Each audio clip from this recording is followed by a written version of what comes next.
everyone, welcome back to Sunny Life Channel. Thank you so much guys for tuning in. We are talking about Uthando nesthembu. It's Mseleku's wish that MaKhumalo may have children of her own, but unfortunately guys, she can't have them. But now the feeling from the previous episode revealed that Mseleku discusses MaKhumalo's issue with his other wife in her absence. What has left confusion to most people is, does Mseleku want number 5 for his own purpose, or he wants someone who will give birth and give MaKhumalo a child? Mseleku mentioned on the previous episode that he wants to marry someone from the same clan as MaKhumalo.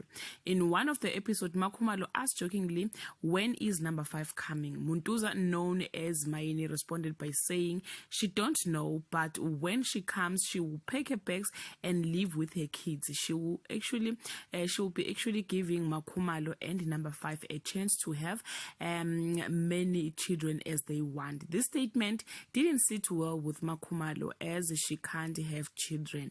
MaKhumalo felt Mseleku is the one who is causing conflict between them as his wives, the way he addresses this number 5 issue.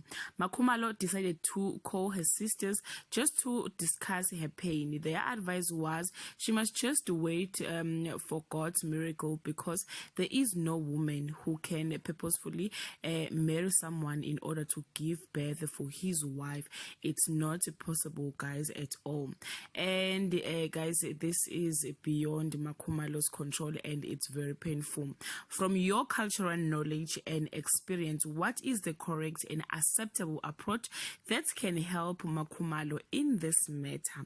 Thank you so much guys for watching. Please comment below and share your opinion. Bye.